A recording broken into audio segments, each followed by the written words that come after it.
Coming up next in Prime7 Local News, the floods have hit Condobolin today, flowing through the Lachlan River down from Forbes. The CSIRO says the mice plague is far from over, the rain doing little to slow them down. There are calls for more childcare places to be made available in parks. The Macquarie Homestay is helping more locals than ever before. The 8-day games aim for the green with virtual golf on the cards today.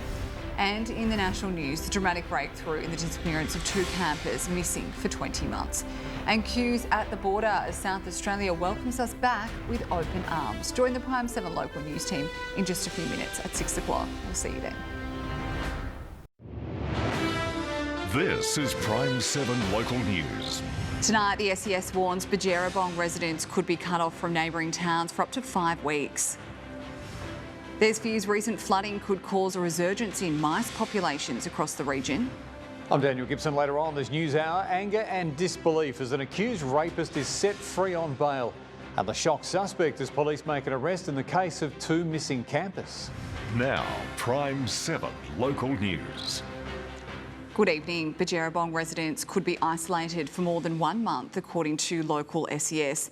There are also concerns for other towns as flooding spreads elsewhere tonight. Claudia Vidoljak is with us now. And Claudia, where is it heading?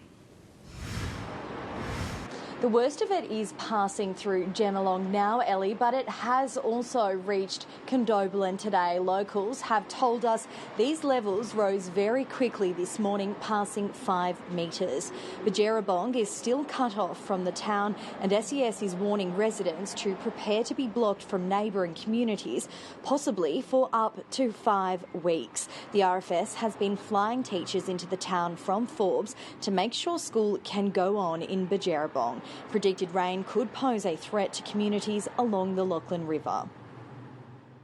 We're likely to see more heavy rainfall there, and we know they've already experienced days of major flooding, and we could see that once again increase later this weekend and into early next week. Locals should stay up to date with the latest flood safety advice from the BOM and the SES. Thank you, Claudia. Claudia Vidoljak there. The current flooding, coupled with a bumper harvest, is prompting fears of a mice plague resurgence in the Central West. A new report by Australian researchers revealing desperate solutions to dealing with invasive species. They plagued our paddocks for months on end, but the mice threat is far from over. And we're preparing farmers for that, but by... Claudia Vidoljak, Prime7 News. It's time now for a check of the weather with Kirstie Fitzpatrick. Kirstie, good evening to you. It was nice and sunny today, but we did see those clouds a little later in the afternoon. Yes, we did. That's right, Elly. Hello to you and good evening, everyone. The sunny skies didn't last too long this morning, although they were around following some early fog. During the afternoon, though, those skies turned overcast. Temperatures were mild, though. Young and Cowra reaching tops of 26, 22 degrees today in Bathurst with a light northeasterly breeze. Windier weather in the west, though. Dubbo had 30km/h easterly winds around this morning. The high 20s for Dubbo, 27, Nyngan reaching a top of 28 degrees, and in Canamble we also reached 28, but with the UV rating peaking at the extreme level. Now, this fairly settled weather won't last very long. Showers are expected to begin into the early hours of tomorrow morning. A very rainy couple of days ahead, and we are still seeing that moderate flooding at Forbes and Geelong, and we are expecting more flooding in Condobolin. We've already heard all the warnings, and we'll have more details coming up a little later on, Elly. All right, looking forward to it. Thanks for that, Kirstie. And in other news now, COVID case numbers are on the decline in the Central West, but the virus remains in the community. Health authorities say that in the past 24 hours to 8 p.m. last night, there were 10 new cases in the region. Of those, 6 were in Coonabarabran and 4 were in Orange. We're being encouraged to get tested even if we don't have symptoms. And testing is available at Coonabarabran Health Service, the Orange Showground and Wade Park. Emails revealing the health advice that plunged all of regional New South Wales into lockdown have been made public the day before the government announced a statewide lockdown over Twitter on August 14th. Health Minister Brad Hazzard told Prime7 it was ludicrous to suggest it. That's not been proposed to me by the health officials at any point, no. There's a growing need for more family care services across the region to address a recent population boom.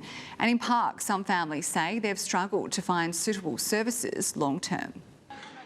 With an upsurge of new families moving to the region, Christopher Tan, Prime7 News.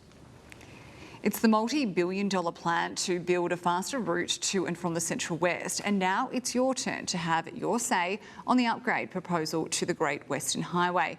The plan includes a 4-lane road from Little Hartley to Lithgow and outlines that 75 hectares of native plant types would be removed. Community information sessions will begin online next Tuesday and in person in Lithgow on Saturday, December 4. Public submissions close on December the 22nd.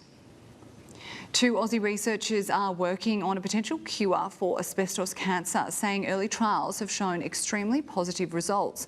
The deadly disease is impacting mechanics, construction workers and farmers decades after exposure. When greengrocer Biagio Signorelli took a second job at a factory to make extra cash, he didn't know that decades later it would cost him his life. Still ahead on Prime7 News, the Orange Billy Blood Drop Challenge wraps up with local schools getting on board, and the Macquarie Homestay aims to expand its services. And later on this news hour at 6:30, a bombshell arrest in the case of Victoria's missing campers. How detectives caught a suspected killer. Shock as an accused rapist is set free on bail. You see the moment heroes saved a woman from the attack, and emotional reunions as borders reopen. But where can we now go? There's a bitter feud between animal rights activists and fishers over the right to fish. The Agriculture Minister has slapped down a bill from the Animal Justice Party which says fishing lobsters, prawns or squid is cruelty to animals. He says it threatens the invaluable fishing industry and the lifestyle of recreational fishers. 6,000 members of the community made submissions to the Animal Welfare Review. It's been a saviour for regional people travelling to Dubbo to receive medical care, and now there are plans to expand the Macquarie Homestay to keep up with the overwhelming demand. They're the plans hoping to grow Macquarie Homestay into a larger accommodation facility for those travelling to Dubbo for medical treatment. A Narromine orange juice company will enhance their product thanks to a $200,000 state government grant. Mumble Peg will use the funds to install new equipment, including a colour vision grader and automated packer. It's set to improve quality assurance and allow the company to tap into higher quality export markets. The funding will also help to create more than 37 jobs over the next 3 years. Up next on Prime7 News, Dubbo's Tyler Everingham will head into the Bathurst 1000 off the back of a win. And the Orange 8-Day Games do golf a little differently this year.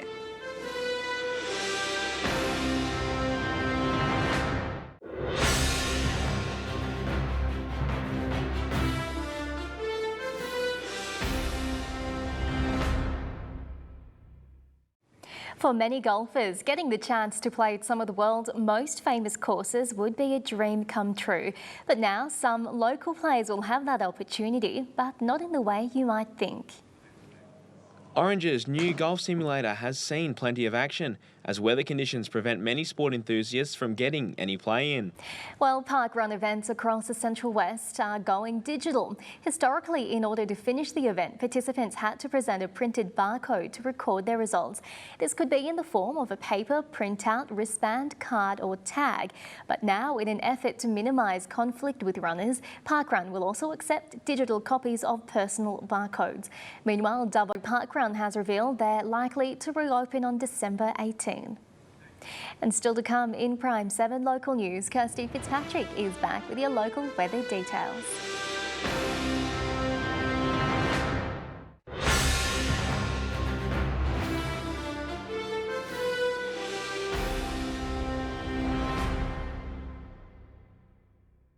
Good evening again. A low pressure system is developing to the west of New South Wales and it is set to track into the state tomorrow. This system will create unstable weather with showers, rain and thunderstorms developing for the second half of the week. Heavy falls are possible and conditions aren't expected to settle down until the weekend when our showers will reach the east coast. Now rainfall looks to be widespread under this system. The Central West could see between 40 and 80 millimetres this week, with Thursday to be the best day for rain at this stage, and we are expecting to see a lot more of this wet weather into summer with a La Nina declared, meaning wetter than normal conditions.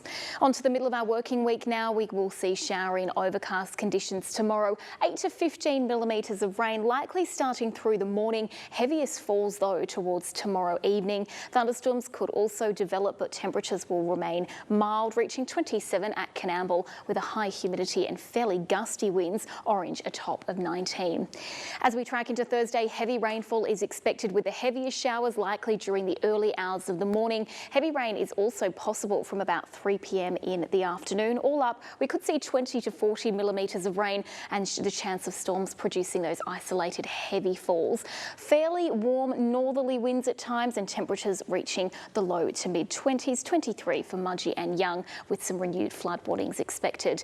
But as we track into Friday, temperatures will cool down ever so slightly. Dubbo reaching a top of just 24 and 5 degrees below our average. For the slopes and plains though, some scattered sunshine and we'll see some of that rain beginning to ease, but for the tablelands the showers and storms are still likely with up to 15 millimetres forecast. We'll also notice a cool south to southwesterly wind change, Lithgow reaching 19 degrees, but then once we get through Friday, fortunately conditions do look to improve. Some scattered showers through Saturday, but sunnier weather on the horizon from Sunday, and we're starting to see those sunny icons return, something I'm certainly looking forward to. I'm sure you guys are as well. Yeah, you and me both. It should be nice to get a little bit of reprieve. Yes, we need it. All right, thanks, Kirstie.